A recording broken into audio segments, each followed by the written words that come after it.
안녕하세요. 글로우 팩토리 부천점입니다. 이번 시공 차량은 스타리아 차량 작업 진행을 했고요. 이제 이 차량 같은 경우에는 순정 앰비언트 옵션이 있는데 순정 앰비언트 광량이 많이 약하기도 하고, 이제 이전에 K8을 타시다가 앰비언트 작업돼 있던 게 마음에 드셔서 스타리아로 바꾸신 다음에 재작업하러 방문을 해주셨고요. 간단하게 작업 내용이랑 작업 방식, 추가 옵션 설명을 해드리면, 우선 작업 방식은 두 가지 방식이 들어간다고 보시면 되는데요. 우선 작업은 도어는 비노출 방식, 대시보드는 아크릴 방식으로 해서 두 가지 방식이 같이 들어간다고 보시면 되고요. 이제 작업은 글로우 모션으로 작업이 진행됐다 보시면 될 것 같아요. 이제 도어 라인 같은 경우에는 1열 도어의 순정 앰비언트랑 그리고 2열 도어의 순정 앰비언트 라인에 동일하게 들어가고요. 지금 뒤쪽은 제가 보여드리진 못하는데 3열에 있는 앰비언트까지 똑같이 들어갔다 보시면 될 것 같아요. 이제 대시보드는 아크릴 방식으로 해서 우측에 2포인트 그리고 좌측에 1포인트 해서 총 3줄로 구성이 되어 있다 보시면 되고요. 이제 추가 옵션 보여드리면 1열 도어에 이렇게 회오리 스피커 하나 들어가 있고요. 그리고 2열 도어도 보시면은 회오리 스피커가 있지만 광량이 좀 많이 세서 작다 보니까 안에가 다 차서 회오리가 잘 안 보이긴 할 거예요. 이제 회오리 스피커 들어가 있고, 이제 하단에 이제 컵홀더 겸용으로 쓸 수 있는 포켓, 하단 포켓 쪽에 앰비언트 들어갔다 보시면 되고요. 이제 1, 2열 폭등 작업이 진행되어 있는 상태고, 이제 3열 앰비언트 같은 경우에는 추가 옵션으로 들어간다고 보시면 될 것 같아요. 그래서 3열 앰비언트는 광량업을 하더라도 추가 옵션으로 들어간다고 보시면 되고요. 전체적인 느낌은 이런 느낌이라고 보시면 될 것 같아요. 이제 간단하게 기능이랑 그리고 어플 사용하는 법, 순정 앰비언트 있기 때문에 연동해서 쓰는 법까지 설명을 해드릴게요. 우선 기능은 일상에서 제일 많이 쓰는 기능들이 주 기능이라 보시면 되고요. 기본적으로 깜빡이를 켜면 이렇게 도어에 표시가 된다고 보시면 되고, 도어를 열면 이런 식으로 도어 열림 표시된다고 보시면 될 것 같아요. 이제 공조기 같은 경우에는 스타리아는 이제 앞쪽 좌석이랑 그리고 후석까지 해서 온도 조절이 가능한데, 아직 온도 조절을 하게 되면 이렇게 한쪽 방향으로 갈 거예요. 이제 이 기능 같은 경우에는 오류 수정을 해서 저희가 양방향으로 퍼질 수 있게끔 다시 재설정을 할 거기 때문에, 이 기능 같은 경우에는 차후에 다른 스타리아 작업하게 돼서 영상 찍게 되면은 양방향으로 움직이는 것도 영상 찍어서 업로드를 할 거고요. 이제 이 기능 외에도 다른 기능 더 보여드리면,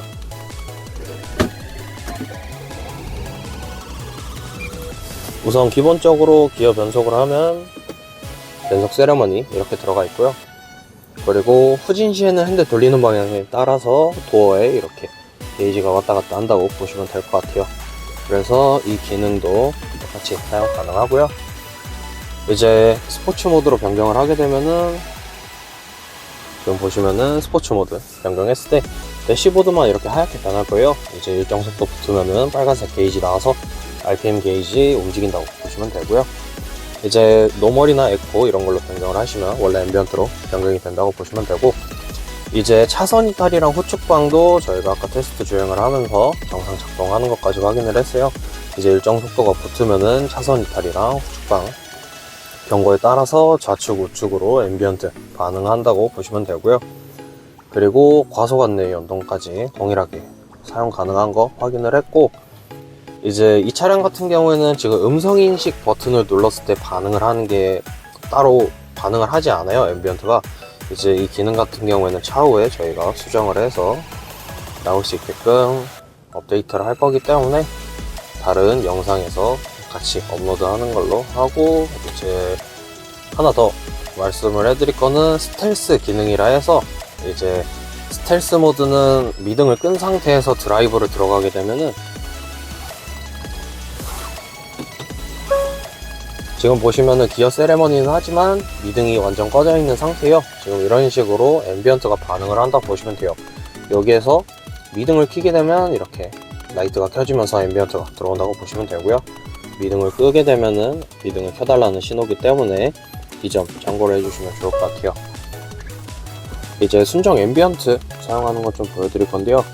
이제 현대 순정 앰비언트 사용하는 거랑 동일하게 사용을 해주시면 되고, 밝기도 이렇게 다 조절 가능하고, 색상도 보시면은 순정 앰비언트 색깔 다 사용 가능하고요.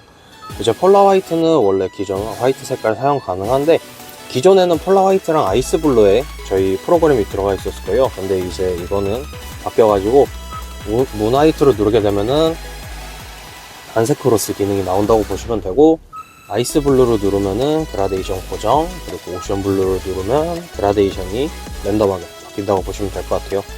그래서 두 번째, 세 번째, 네 번째 칸에 있는 색깔에 프로그램이 들어갔다고 보시면 되고요. 이제 순정 내비에서 사용하는 거는 다른 현대 앰비언트 사용이랑 동일하기 때문에 어플 사용하는 거 소개를 해드릴 건데요. 어플 같은 경우에는 기본적으로 글로우 모션 선택 들어가셔서 순정 연동 체크하면 순정 내비에서 컨트롤 가능하고, 그라데이션 고정되어 있는 거, 그라데이션 랜덤, 그리고 단색 크로스 해가지고 똑같이 세 가지 프로그램 다 들어가 있고요. 단색 같은 경우에는 이제 단색깔은 순정 앰비언트에 없는 색깔 사용할 때 사용을 해주시면 되는데요. 메인에서 색상 칸 들어가셔서 이렇게 연한 계열도 다 표현이 가능하기 때문에 이런 식으로 사용해 주시면 될 것 같고요. 밑으로는 아까 보여드린 이제 멀티 컬러 여러 가지 프로그램들도 색깔 커스텀 가능하게끔 칸 준비되어 있고요. 맨 밑에는 무빙 스피드 조절이라 해서 무빙 이제 색깔 변환되는 속도 조절하는 게이지 있다고 보시면 될 것 같아요. 이제 색깔 하나 더 보여드리면은 그라데이션 밑으로 레인보우 커스텀이 있을 거예요. 이 기능 같은 경우에는 아까 보여드린 그라데이션 랜덤이랑 다르게 무지개색으로 앰비언트가 움직인다고 보시면 될 것 같고요. 이제 다른 영상에서도 소개를 해드렸던 것처럼 어플 전용 컬러라고 보시면 될 것 같아요. 이제 댄스 모드 같은 경우에는 이런 식으로 활성화를 해주고, 노래를 틀게 되면은 앰비언트가 이렇게 반응을 한다고 보시면 될 것 같아요. 그래서 이런 식으로 이벤트성으로 사용 가능하고, 밝기 설정도 이렇게 어플에서 가능하지만 다른 차량처럼 순정 내비에서 밝기를 메인으로 잡고 있기 때문에 순정 내비에서 컨트롤 해주시면 좋을 것 같고요. 이제 밑으로 보시면은 이렇게 기능들 색깔 변경 가능하게끔 칸 준비되어 있는데, 이런 식으로 깜빡이를 켜고 깜빡이 무빙 색상을 변경을 하게 되면 이렇게 실시간으로 변경이 된다고 보시면 될 것 같아요. 그리고 우측에 있는 이 전원 버튼을 눌러서 회색으로 만들면은 기능이 이렇게 꺼진다고 보시면 될 것 같고요. 이제 대시보드 같은 경우에는 아크릴 방식이라서 약간 시인성이 떨어질 수 있어요. 그래서 주차할 때 이제 시인성 확보할 수 있는 기능은 기어 무빙 타입의 후진 기어 전멸이라 해서 후진 시에 잠깐 앰비언트가 꺼지는 기능인데요. 이런 식으로 앰비언트가 꺼지면서 주차할 때 시인성을 확보하는 기능이라 보시면 좋을 것 같아요. 그래서 이런 식으로 여러 가지 기능이 있다고 보시면 되고요. 이제 스타트 세레머니 같은 경우에 스타트 세레머니랑 굿바이 세레머니 보여드릴 건데요. 굿바이 세레머니는 시동을 끄면 뒤에서 가운데로 모이면서 이렇게 끝난다고 보시면 되고요. 스타트는 시동 키면 앞에서 뒤로 가면서 스타트 한다고 보시면 될 것 같아요. 이제 굿바이 세레머니 이후에는 저희 앰비언트는 전멸이 되어 있지만 모듈은 약 15초에서 20초 가량 살아있는 상태고요. 이제 그 시간이 지나면은 완전히 앰비언트 차단된다고 보시면 될 것 같고, 따로 시동을 걸기 전까지 앰비언트는 추가로 반응을 하지 않기 때문에 추가 전력 소모나 이런 건 없어서 배터리 방전 같은 거 걱정 안 하셔도 될 것 같고, 그냥 순정 앰비언트처럼 사용을 해주시면 좋을 것 같아요.